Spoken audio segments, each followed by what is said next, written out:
അസ്സലാമു അലൈക്കും വറഹ്മത്തുള്ളാഹി വബറകാതുഹു. അൽഹംദുലില്ലാഹ് വസ്സലാത്തു വസ്സലാമു അലാ സയ്യിദിൽ മുർസലീൻ വഅലാ ആലിഹി വസഹ്ബിഹി അജ്മഈൻ. അമ്മാ ബഅദ്. ബഹുമാനമുള്ള സുഹൃത്തുക്കളെ, സഹോദരങ്ങളെ, അല്ലാഹു സുബ്ഹാനഹു വ തആല നമ്മളെല്ലാവരെയും അനുഗ്രഹിക്കട്ടെ. അവന്റെ മുത്തഖീങ്ങളായ അടിമകളിൽ നാം ഏവരെയും ഉൾപ്പെടുത്തി അനുഗ്രഹിക്കട്ടെ. എല്ലാ പ്രയാസങ്ങളിൽ നിന്നും ബുദ്ധിമുട്ടുകളിൽ നിന്നും അള്ളാഹു നമ്മളെയൊക്കെ കാത്തുരക്ഷിക്കട്ടെ.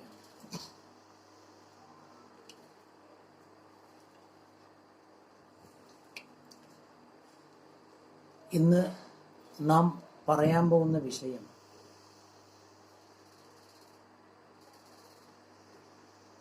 സഹോദര്യ ബന്ധത്തിന്റെ ഇസ്ലാമിക പ്രമാണം എന്നുള്ള ഒരു വിഷയത്തെക്കുറിച്ച്.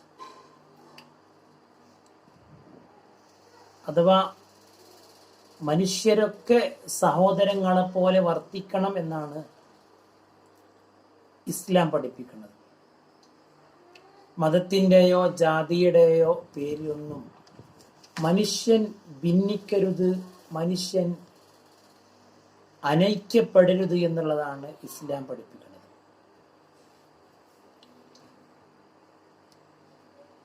അള്ളാഹുവിൻ്റെ പരിശുദ്ധ ഖുർആൻ നമ്മളെ പഠിപ്പിക്കുന്ന ഒരായത്ത് കാണാം. യാ അയ്യുഹന്നാസ്, ഓ ജനങ്ങളെ, ഇന്നാ ഖലഖ്നാകും മിൻ ദക്കരിൻ വ ഉൻസ, നിങ്ങളെ ഒരാണിൽ നിന്നും ഒരു പെണ്ണിൽ നിന്നുമാണ് നാം സൃഷ്ടിച്ചിട്ടുള്ളത്.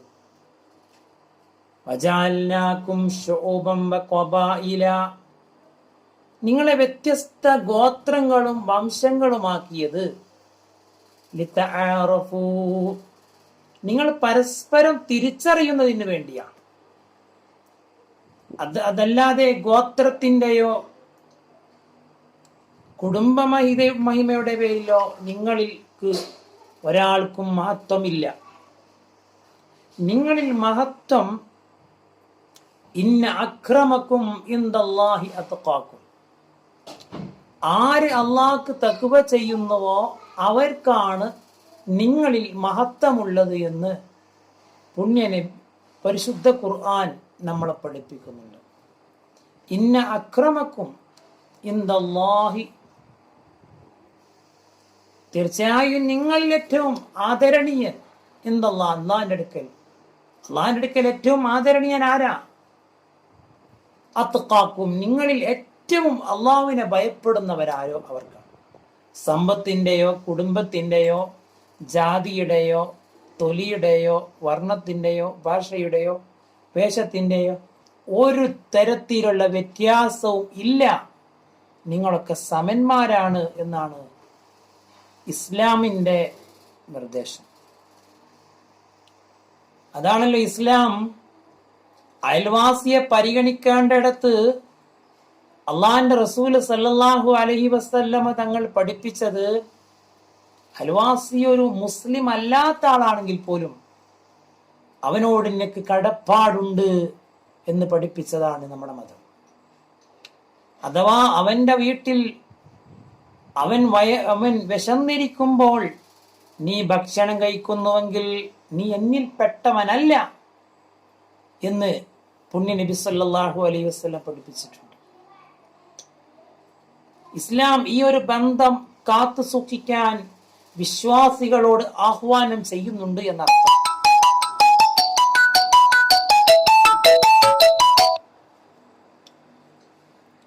അത്രമാത്രം വലിയ ശ്രദ്ധയാണ് മനുഷ്യ സാഹോദര്യ ബന്ധത്തെ ശക്തിപ്പെടുത്തുന്നതിൽ ഇസ്ലാം കാണിച്ചിട്ടുള്ളത്. അള്ളാഹുവിന്റെ പ്രവാചകൻ സല്ലല്ലാഹു അലൈഹി വസല്ലം തങ്ങൾ ജീവിച്ചിരുന്ന കാലത്ത് തന്നെ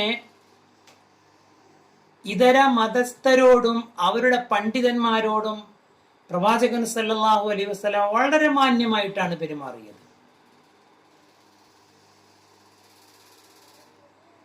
ക്രിസ്തീയ പുരോഹിതന്മാർ മദീനത്ത് വന്നപ്പോ അവർക്ക് താമസിക്കാൻ മദീന പള്ളി ഇവിടെ ഒരു ഭാഗം വിട്ടുകൊടുത്ത ചരിത്രമുണ്ട് പ്രവാചകന്റെ ജീവിതത്തിൽ. അത്രമാത്രം ബന്ധമാണ് മറ്റു മതവിഭാഗങ്ങളോടും മത ആചാര്യന്മാരോടും ഇസ്ലാം കാണിച്ചിട്ടുള്ളത്. ഒരിക്കലും മനുഷ്യർക്കിടയിൽ അനൈക്യമുണ്ടാക്കുന്ന ഒരു സമീപനത്തെയും ഇസ്ലാം അനുകൂലിച്ചിട്ടില്ല. ഇസ്ലാമിന്റെ ഭരണത്തിലാണെങ്കിൽ പോലും ശേഷം വന്ന 4 ഖലീഫമാരുടെ കാലത്തും പിന്നീട് വന്ന മുസ്ലിം പണ്ഡിതന്മാരുടെ കാലത്തും ആ രാജ്യത്ത് ജീവിക്കുന്ന അമുസ്ലിങ്ങളായ ആളുകൾക്ക് ഒരിക്കലും ഒരു അനീതി നേരിടേണ്ടി വന്നിട്ടില്ല എന്നുള്ളത് പ്രത്യേകം എടുത്തു പറയേണ്ടതാണ്. മഹാന്മാരായ ഖലീഫമാരിൽ ചിലർ കേസ് വാദിക്കുമ്പോൾ എതിർപക്ഷത്ത് അമുസ്ലിങ്ങളാണെങ്കിൽ പോലും സത്യം എവിടെയാണ് എന്ന് കൃത്യമായി പഠിച്ച ശേഷം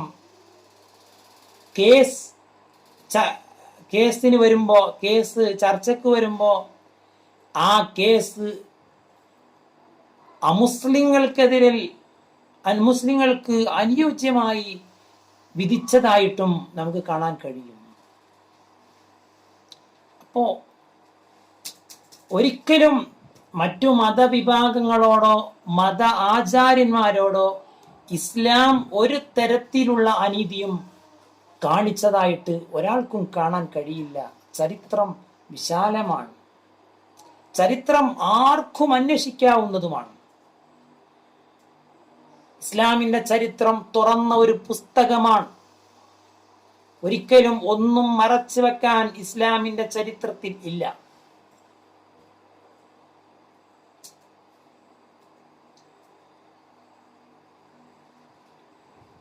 അത്രമാത്രം വലിയ നീതിയോടുകൂടെയാണ് ഇസ്ലാം ഈ കാര്യങ്ങളൊക്കെ കൈകാര്യം ചെയ്തിട്ടുള്ളത്. മഹാനായ ഉമർ റളിയല്ലാഹു അൻഹു ഖലീഫയായ കാലത്ത്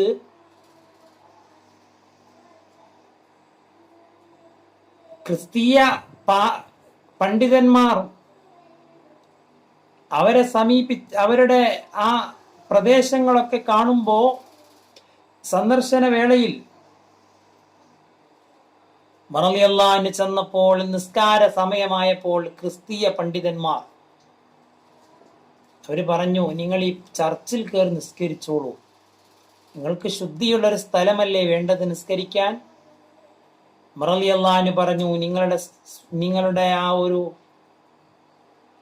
സ്നേഹം ഞാൻ മനസ്സിലാക്കുന്നുണ്ട്, പക്ഷേ ഞാൻ ഇവിടെ നിസ്കരിച്ചാൽ പിൽക്കാലത്ത് ഇവിടെ ഉമർ നിസ്കരിച്ച പള്ളിയാണ്, ഇത് ഞങ്ങൾക്ക് കിട്ടണമെന്ന് ചിലപ്പോൾ ആരെങ്കിലും ഒരു വാദിക്കുമോ എന്ന് ഞാൻ ഭയപ്പെടുകയാണ്.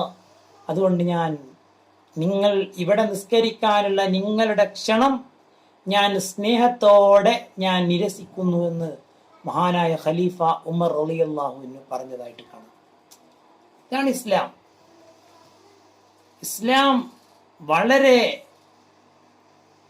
ശ്രദ്ധയോടുകൂടെയാണ് ഈ വിഷയങ്ങളൊക്കെ കൈകാര്യം ചെയ്തിട്ടുള്ളത്. ഇസ്ലാം നാട്ടിൽ സമാധാനമുണ്ടാവാൻ ഒരുപാട് വിട്ടുവീഴ്ചകൾ ചെയ്ത ഒരു മതമാണ് പരിശുദ്ധമായ ഇസ്ലാം മതം.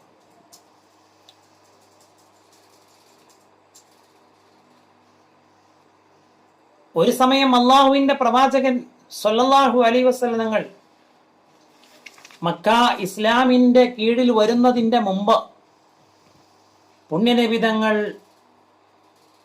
ഒരു ഉംറ ചെയ്യാൻ മദീനയിലെ ദുൽഹുലൈഫയിൽ നിന്ന് ഇഹ്റാം ചെയ്തു. നബി തങ്ങൾ ഉംറക്ക് പോകുന്നുണ്ട് എന്നറിഞ്ഞപ്പോ സ്വഹാബാക്കളും തയ്യാറായി, അവരും ഇഹ്റാം ചെയ്തു. അങ്ങനെ വലിയൊരു സന്നാഹം പരിശുദ്ധമായ മക്കയെ ലക്ഷ്യം വെച്ച് കൊണ്ടുപോവാണ്. മക്കയോടടുത്ത മക്കയുടെ അതിർത്തിയിലെത്തുന്നതിന്റെ മുമ്പ് വിഷയം ഖുറൈശികൾ അറിഞ്ഞു. അവര് മനസ്സിലാക്കി മുഹമ്മദും അനുയായികളും ഉംറക്ക് വരുന്നുണ്ട്. അങ്ങനെ അവർ ഉംറ ചെയ്യാൻ അനുവദിക്കില്ല എന്നും മറ്റും പ്രഖ്യാപിച്ച സാഹചര്യം ദൂതന്മാർ തമ്മിൽ അങ്ങോട്ടും ഇങ്ങോട്ടും ചർച്ച ചെയ്തതിന്റെ അടിസ്ഥാനത്തിൽ അള്ളാഹിന്റെ പ്രവാചകൻ പറഞ്ഞു, അവര് നിർദ്ദേശിച്ചു, ഇപ്പോൾ നിങ്ങൾ ഉംറ ചെയ്യാതെ തിരിച്ചു പോവുക, അടുത്ത കൊല്ലം നിങ്ങൾക്ക് ഉംറക്ക് വരാം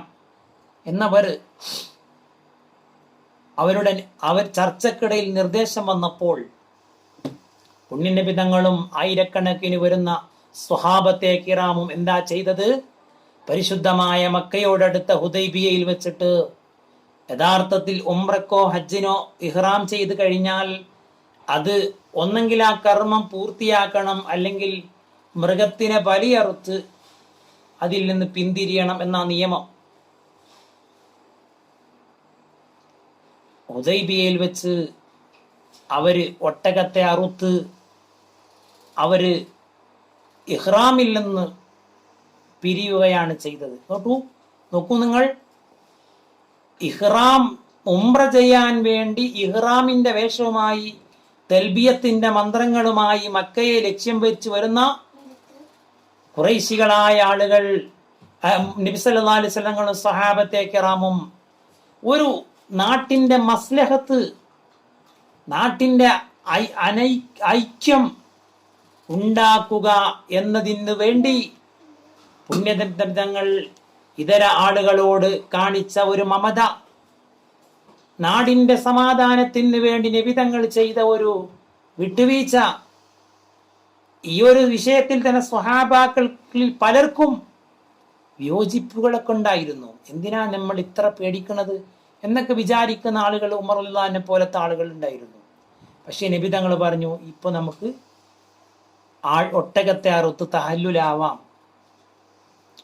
പിന്നെ അടുത്ത കൊല്ലം നമുക്ക് വരാം. പിന്നീട് ഉണ്ടായതെന്താ? ഒരു വിട്ടുവീഴ്ചക്ക് തയ്യാറായപ്പോ പരിശുദ്ധമായ മക്ക തന്നെ പുണ്യനബി തങ്ങളുടെ കീഴിൽ വരുന്ന ഒരു കാഴ്ചയാണ് നമ്മൾ കാണുന്നത്. അങ്ങനെയാണ് മക്കം ഫത്ഹ് സംഭവിക്കുന്നത്. അപ്പോൾ ഐക്യത്തിന് വേണ്ടി, നാടിന്റെ സമാധാനത്തിന് വേണ്ടി മറ്റു മത വിഭാഗങ്ങളോടോ ഇസ്ലാമിന്റെ കൊടിയ ശത്രുക്കളോട് പോലും വിട്ടുവീഴ്ചക്ക് തയ്യാറായ പ്രസ്ഥാനമാണ് പരിശുദ്ധമായ ദീനുൽ ഇസ്ലാം. ഈ ദീനുൽ ഇസ്ലാമിൽ ഒരാൾക്കും തീവ്രത ആരോപിക്കാൻ കഴിയില്ല. ഇതിലൊരാൾക്കും ഭീകരത കണ്ടെത്താനും കഴിയില്ല. ഏതെങ്കിലും തരത്തിലുള്ള മയക്കുമരുന്നുകൾ ഉപയോഗിച്ചുകൊണ്ടോ അല്ലെങ്കിൽ അത് കൊടുത്തുകൊണ്ടോ ഒരാളെയും ഈ ആശയത്തിലേക്ക് കൊണ്ടുവരേണ്ടതുമില്ല, കൊണ്ടുവരാൻ കഴിയുകയുമില്ല. അള്ളാന്റെ ഖുർആൻ എന്താ പറഞ്ഞത്? ലക്കും ദീനുക്കും വലിയ ദീൻ, നിങ്ങൾക്ക് നിങ്ങളുടെ ദീൻ, എനിക്ക് എന്റെ ദീൻ. എന്നാ പുണ്യനബി തങ്ങൾ പറഞ്ഞത്.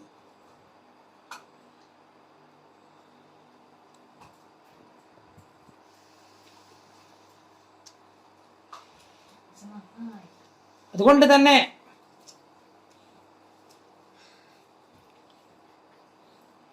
അള്ളാഹുവിന്റെ പ്രവാചകൻ ഏറ്റവും പുണ്യകർമ്മമായിട്ട്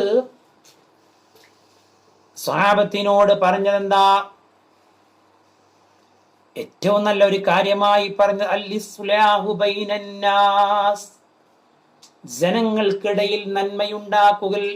അത് വളരെ വളരെ പ്രധാനപ്പെട്ട ഒരു കാര്യമാണെന്ന് പുണ്യ നബി സല്ലല്ലാഹു അലൈഹി വസല്ലം തങ്ങൾ പഠിപ്പിച്ചിട്ടുണ്ട്. അൽ-ഇസ്ലാഹു ബൈനന്നാസ്, ജനങ്ങൾക്കിടയിൽ നന്മയുണ്ടാക്കുക, ജനങ്ങൾക്കിടയിൽ നന്മ ഉണ്ടാക്കാനുള്ള പ്രവർത്തനങ്ങളെ കൊണ്ടുവരൽ ഇസ്ലാം വളരെ പ്രധാനപ്പെട്ട ഒരു കാര്യമായി പഠിപ്പിക്കുന്നുണ്ട്.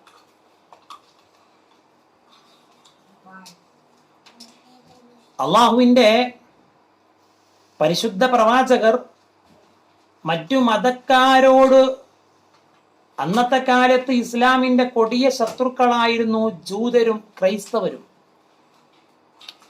അവരോട് പോലും പുണ്യനബി തങ്ങൾ പുലർത്തിയ ഐക്യം അത്രമാത്രം വലുതാണ്. അള്ളാഹുവിന്റെ പ്രവാചകൻ സ്വല്ലല്ലാഹു അലൈഹി വസല്ലമ തങ്ങൾ വഫാത്താകുമ്പോൾ അവിടത്തെ പടയങ്കി അടുത്ത ഒരു യഹൂദന്റെ പണയത്തിലാണ്, യഹൂദന്റെ കയ്യിൽ പണയത്തിലാണ്. അത്രമാത്രം വലിയ ബന്ധം പുണ്യനബി തങ്ങൾ സ്ഥാപിച്ചിട്ടുണ്ട്.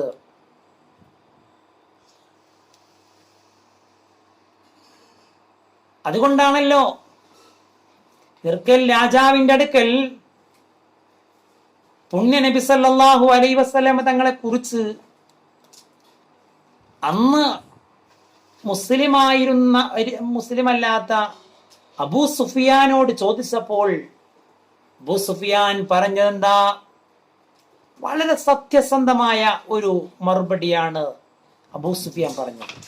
കാരണം എതിരാളിക്ക് പോലും പുണ്യനബി തങ്ങളോട് തങ്ങളെ കുറിച്ച് പറയാനുള്ളത് അതാണ്.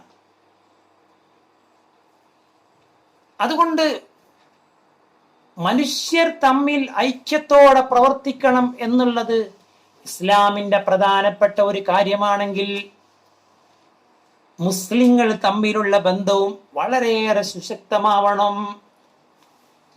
വളരെ ഐക്യത്തോടുകൂടെ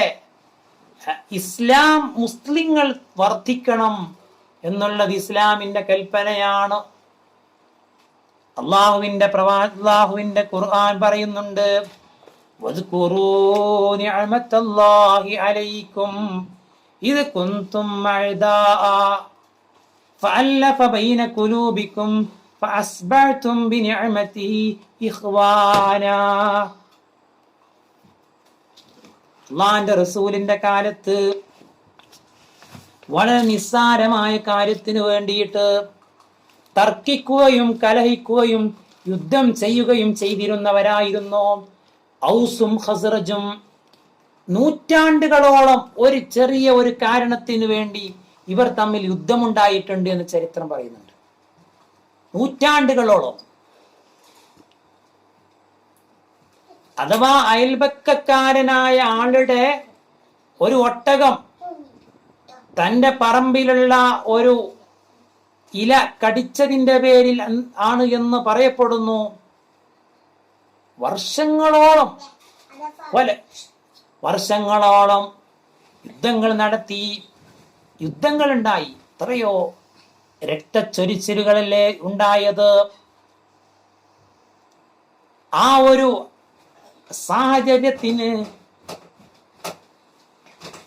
സാഹചര്യം മാറ്റിയെടുത്തത് പുണ്യനബി തങ്ങളുടെ ആ ഒരു പ്രവർത്തനമാണ്. അള്ളാഹുവിൻ പരിശുദ്ധ ഖുർആനിൽ അത് പ്രത്യേകം എടുത്തു പറയുന്നുണ്ട്.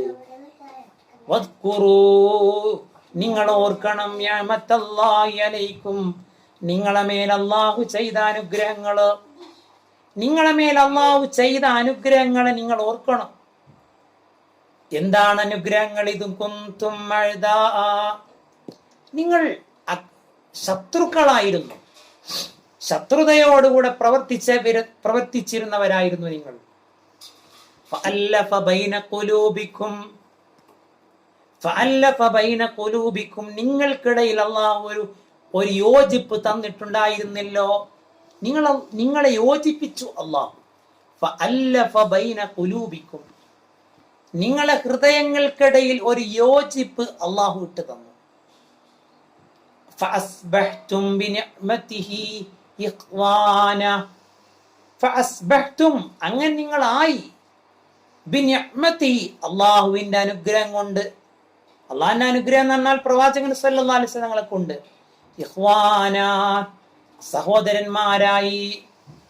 അള്ളാഹുവിന്റെ അനുഗ്രഹം കൊണ്ട് നിങ്ങൾ സഹോദരന്മാരായി. ഔസിനെയും ഹസ്റത്തിനെയും സൂചിപ്പിച്ചുകൊണ്ട് തന്നെയായിരിക്കും ഈ ഒരു ആയത്ത് പറഞ്ഞിട്ടുണ്ടാവുക.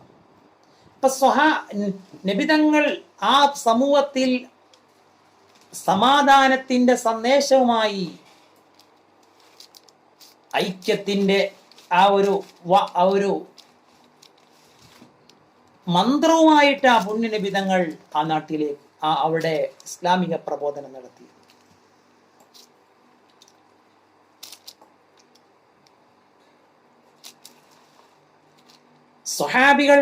സ്വഹാബികളിലുള്ള ഐക്യം അല്ലാഹു സുബ്ഹാനഹു വ തആല സ്വഹാബികളെ കുറിച്ച് പറഞ്ഞത് റുഹമാഉ ബൈനഹും, പരസ്പരം കാരുണ്യം കൃപ ചെയ്യുന്നവർ. സ്വഹാബത്തെ കിറാമിന്റെ ഒരു ഐക്യം അത് ലോകർക്ക് വലിയ മാതൃകയാണ്.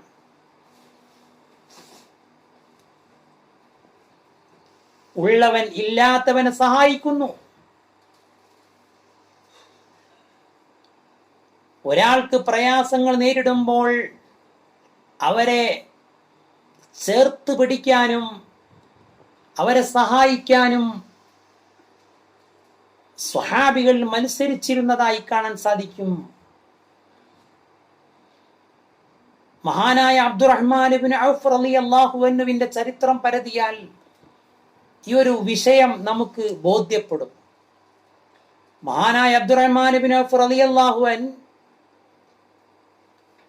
പരിശുദ്ധമായ മക്കയിൽ നിന്ന് മദീനയിലേക്ക് ഹിജ്റ പോയ ആളാണ്. മക്കയിൽ സമ്പത്തുണ്ട്, വീടുണ്ട്, കുടുംബമുണ്ട്, ഭാര്യയുണ്ട്, മക്കളുണ്ട്, എല്ലാം ഉണ്ട്. ആ ഒരു സാഹചര്യത്തിലാണ് പരിശുദ്ധമായ ദീനുൽ ഇസ്ലാമിന്റെ രക്ഷയ്ക്ക് വേണ്ടി എല്ലാം ഇട്ടെറിഞ്ഞ് പരിശുദ്ധ മദീനയിലേക്ക് ഹിജ്റ പോയത് മഹാനായ അബ്ദുറഹ്മാൻ ഇബ്നു ഔഫ് റളിയല്ലാഹു അൻഹു. ഹിജ്റ ചെന്നപ്പോഴോ അവർക്കൊന്നുമില്ലല്ലോ അവിടെ. എന്നാലോ മദീനക്കാരായ ആളുകൾ, അൻസാറുകളായ സ്വഹാബിമാർ, അവരെങ്ങനെയാ സ്വീകരിച്ചത്?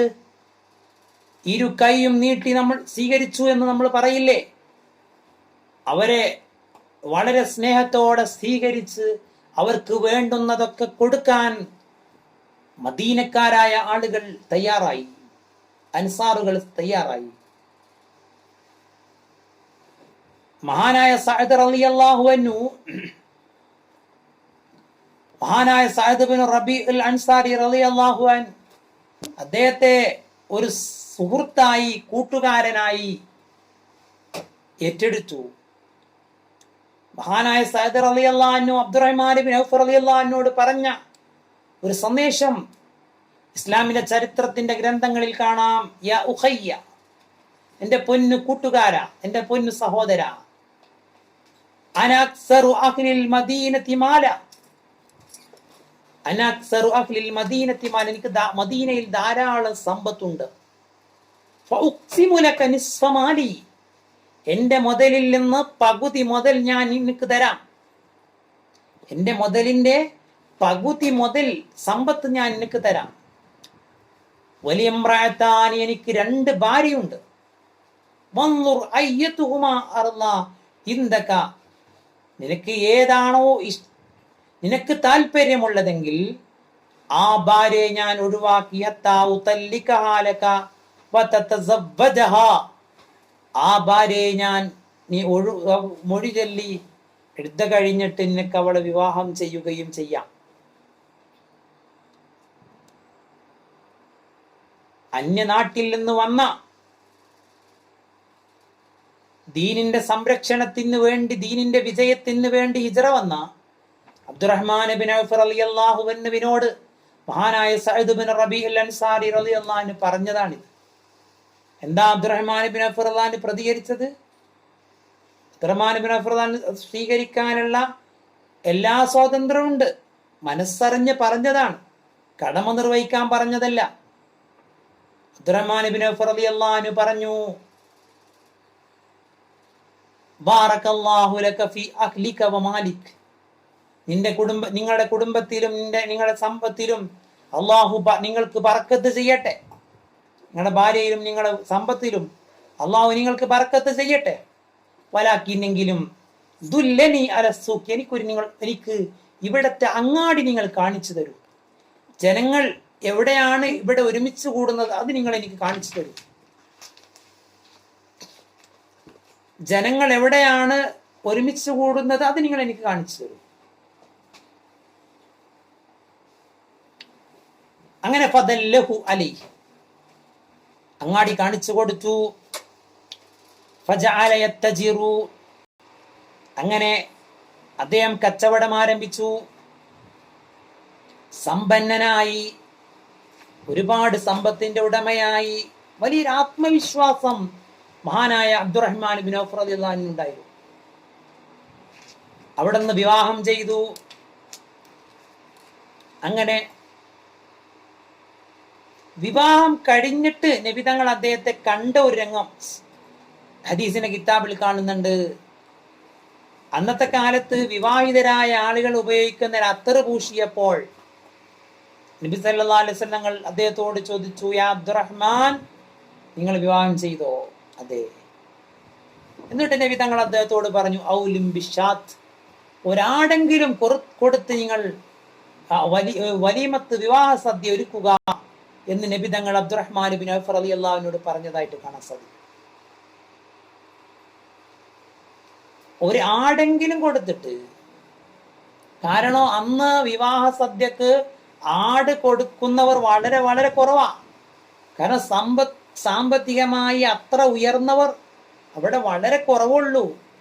പലപ്പോഴും പലരും വിവാഹം സദ്യ കൊടുത്തത് ചില പായസം കൊടുത്തിട്ടാണ്. അതുപോലത്തെ അലീസ പോലത്തെ ചെറിയ ചെറിയ പലഹാരം കൊടുത്തിട്ടാണെന്നൊക്കെ വിവാഹ സദ്യ സംഘടിപ്പിക്കാറുള്ളത്. അബ്ദുറഹ്മാൻ ബിൻ ഔഫ് റളിയല്ലാഹു അൻഹുവിനോട് പുണ്യ നബി തങ്ങൾ അങ്ങനെ പറഞ്ഞതിന്റെ ആ ഒരു രഹസ്യം അദ്ദേഹത്തിന്റെ ധാരാളം സമ്പത്തുണ്ടായിരുന്നു എന്നുള്ളതാണ്.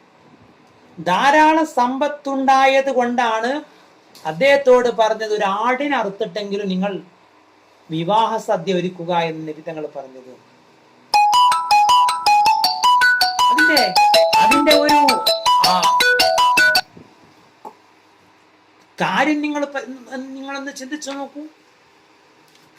പരിശുദ്ധമായ മക്കയിൽ നിന്ന് മദീനയിലെത്തി, സമ്പത്തില്ല, ഒന്നുമില്ല, സഹായിക്കാൻ ആള് റെഡിയാണ്. പക്ഷേ അതൊന്നും സ്വീകരിക്കാതെ സ്വന്തമായി ഒന്ന് അധ്വാനിച്ചുകൊണ്ട് സമ്പാദിക്കാനുള്ള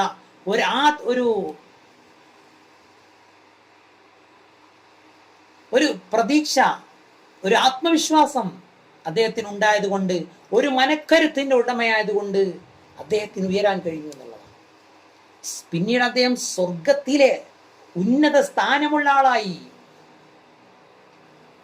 ധാരാളം സമ്പത്തിന്റെ ഉടമയായി അദ്ദേഹം. നബി തങ്ങൾ അദ്ദേഹത്തെ കണ്ടപ്പോൾ ഒരു ദിവസം പറഞ്ഞു, അബ്ദുറഹ്മാൻ, സ്വർഗത്തിലേക്ക് ആളുകൾ വരുന്നത് ഞാൻ കാണുന്നു, പക്ഷേ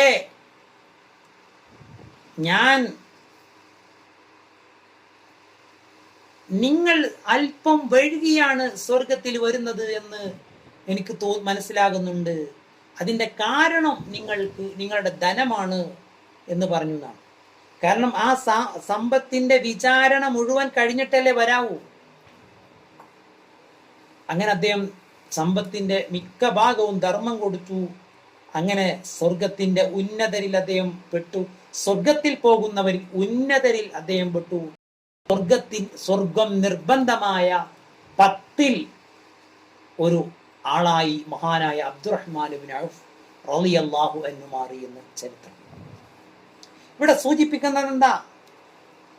തൻ്റെ ഒരു സുഹൃത്തിനെ സഹായിക്കാൻ വിശ്വാസം എന്നത് മാത്രം മാനദണ്ഡമാക്കി ഒരു വിശ്വാസി എന്ന നിലക്ക് തൻ്റെ സുഹൃത്തിനെ സഹായിക്കാൻ സ്വഹാബത്ത് തയ്യാറായതാണ്. അതിന് നേതൃത്വം കൊടുത്തതാരാ? പുണ്യ നബി സല്ലല്ലാഹു അലൈഹി വസല്ലം. അവിടെയൊക്കെ ഗുരുനാഥനാരാ? മുത്തുനബി തങ്ങളാ. അപ്പൊ നാടിന്റെ ഐക്യവും സൗഹാർദ്ദവും സാഹോദര്യവും ഊട്ടിയുറപ്പിക്കുന്നതിൽ മുത്തുനബി തങ്ങളോളം പ്രവർത്തിച്ച ഒരാളും ലോകത്ത് കാണാൻ സാധ്യതയില്ല എന്നുള്ളതാണ് സത്യം. ആ ഒരു സാഹോദര്യ ബന്ധമാണ് ഇസ്ലാം നമ്മളോട് കൽപ്പിക്കുന്നത്. അള്ളാഹിന്റെ റസൂലിന്റെ ജീവിതത്തെ ഹദീസിൽ കാണാം, ഒരു ജനാസ കൊണ്ടുവന്നപ്പോ നബി സല്ലല്ലാഹു അലൈഹി വസല്ലം തങ്ങൾ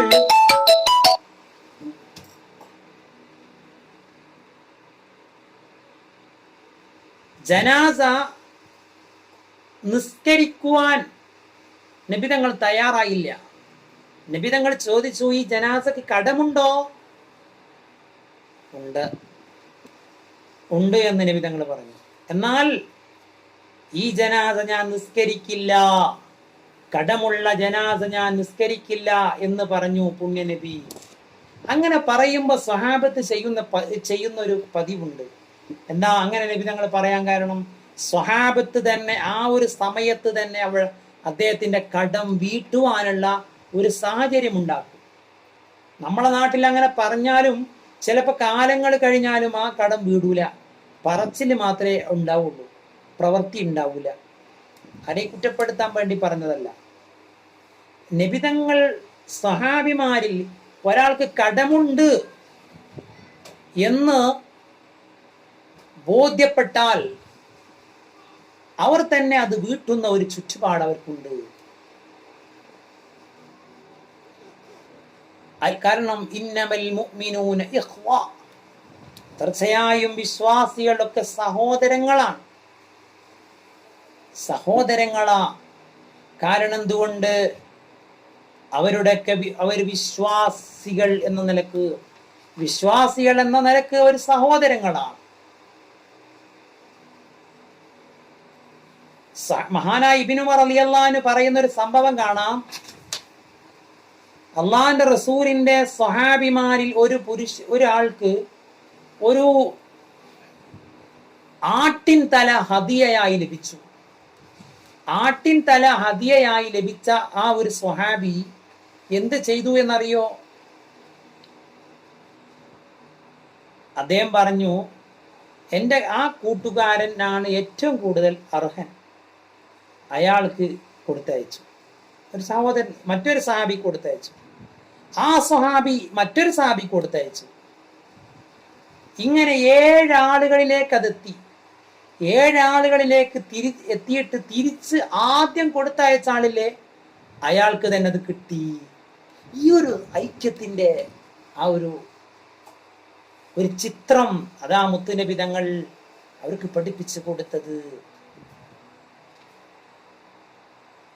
ഇഹ്യായിൽ കാണാം, ഫലം യസൽ യബ്അസു ബിഹി വാഹിദുൻ ഇലാ ആഖറ ഹത്താ റജഅ ഇലൽ അവ്വലി ബഅദ അൻ തദാവലു സബ്അതു. 7 ആളുകൾ കൈമാറിയിട്ട് ആദ്യത്തെ ആളിലേക്ക് തന്നെ ആട്ടിൻ തലെത്തി. ആ ഒരു ഐക്യമാണ്, ആ ഒരു സഹോദര്യമാണ് ഇസ്ലാം വിഭാവനം ചെയ്യുന്നത്. അള്ളാഹിന്റെ റസൂല് ഹജ്ജത്തുൽ വിദാഇന്ന് പ്രസംഗിച്ചല്ലോ, ലാ ഫളില ലി അറബിയിൻ അലാ ജി വലാ അബ്യള അലാ അസ്വജ്. അറബിക്ക് അനർബിയേക്കാൾ ഒരു മഹത്വമില്ല, വെളുത്തവനെ കറുത്തവനേക്കാൾ ഒരു മഹത്വമില്ല. മഹത്വം കിടക്കുന്ന തഖ്വയുടെ അടിസ്ഥാനത്തിലാണ്. ഈ ഒരു സഹോദര്യ ബന്ധമാണ് ലോകത്തിന് നബി തങ്ങൾ കൈമാറിയത്. അള്ളാഹിന്റെ റസൂല് വിശ്വാസികളെ പറ്റി പറഞ്ഞത്, മസലുൽ മുഅ്മിനീന ഫീ തവാദ്ദിഹിം വതറാഹുമിഹിം വതആതുഫിഹിം മസലുൽ ജസദ്. വിശ്വാസികളുടെ ഉപമ അവരുടെ ആ ഒരു അനുകമ്പയിലും അവരുടെ ആ കാരുണ്യത്തിലും അവരുടെ ദയയിലും. മസലുൽ ജസദി, ഒരു ശരീരം പോലെയാണ്. ഇദസ്തകാമിന്നു, ആ ശരീരത്തിൽ നിന്ന് ഒരു അവയവത്തിന് ബാധിച്ചാൽ, ഇദസ്തകാമിന്നു ഉളുവൻ, ശരീരത്തിൽ നിന്ന് ഒരു അവയവത്തിന് ഒരു രോഗം ബാധിച്ചാൽ തദാലഹു സായിറുൽ ജസദി, മറ്റു ശരീരത്തിന്റെ മറ്റു അവയവങ്ങളൊക്കെ വേദനിക്കും. ബിസ്സഹരി, ഉറക്കമൊയ്ക്കൽ കൊണ്ട്, വൽഹുമ്മ, പനിക്കൽ കൊണ്ട്. നമ്മുടെ ശരീരത്തിലെ ഒരു അവയവത്തിന് ഒരു മുറിവ് വന്നാൽ ആ ഒരു മുറിവ് നമ്മുടെ ശരീരമാസകലം ബാധിക്കുന്നത് പോലെ ഒരു വിശ്വാസിക്ക് എന്തെങ്കിലും പ്രയാസങ്ങൾ വരുമ്പോൾ എല്ലാ വിശ്വാസിക്കും അതൊരു പ്രയാസമാകണം എന്നുള്ളതാണ് ഇസ്ലാം നമ്മളെ പഠിപ്പിക്കുന്നത്. വിധങ്ങൾ പറഞ്ഞല്ലോ, അൽ മുസ്ലിമു അഖുൽ മുസ്ലിം, മുസ്ലിം മറ്റൊരു മുസ്ലിമിന്റെ സഹോദരനാണ്. ലാ യദ്ലിംഹു വലാ യുസ്ലിംഹു, അവനെ ആക്രമിക്കാൻ പാടില്ല, അക്രമത്തിലേക്ക് ഏൽപ്പിച്ചു കൊടുക്കാനും പാടില്ല. എന്നിട്ട് നബി തങ്ങൾ പറഞ്ഞു, മൻ കാന ഫീ ഹാജതി അഖി, ഒരാളൊരു വിശ്വാസിയുടെ ആവശ്യത്തിൽ അവൻ പ്രവർത്തിച്ചാൽ കാന അല്ലാഹു ഫീ ഹാജതി, അവന്റെ ആവശ്യത്തിൽ അള്ളാഹുവും അവനെ സഹായിക്കും. വമൻ ഫറജ അൻ മുസ്ലിമിൻ, ഒരു മുസ്ലിമിന്റെ ഒരു പ്രയാസം ഒരാൾ ഒഴിവാക്കിയാൽ, കുർബത്തൻ, ഒരു പ്രയാസം ഒഴിവാക്കിയാൽ, ഫറജല്ലാഹു ബി കുർബത്തൻ മിൻ ഖുറബി യൗമിൽ ഖിയാമ, അന്ത്യനാളിന്റെ പ്രയാസങ്ങളിൽ നിന്ന് അള്ളാഹു അവനെ രക്ഷിക്കും. മൻ സതറ മുസ്ലിമൻ, ഒരു മുസ്ലിമിന് എന്തെങ്കിലും വീഴ്ച വന്നാൽ, ആ വീഴ്ച മറച്ചു വെച്ചാൽ, സതറഹുല്ലാഹു യൗമിൽ ഖിയാമ, അന്ത്യനാളിൽ അവന്റെ വീഴ്ചയും അള്ളാഹു സുബ്ഹാനഹു വ തആല മറച്ചു വെക്കും എന്ന് പുണ്യ നബി സല്ലല്ലാഹു അലൈഹി വസല്ലം പഠിപ്പിക്കുന്നുണ്ട്.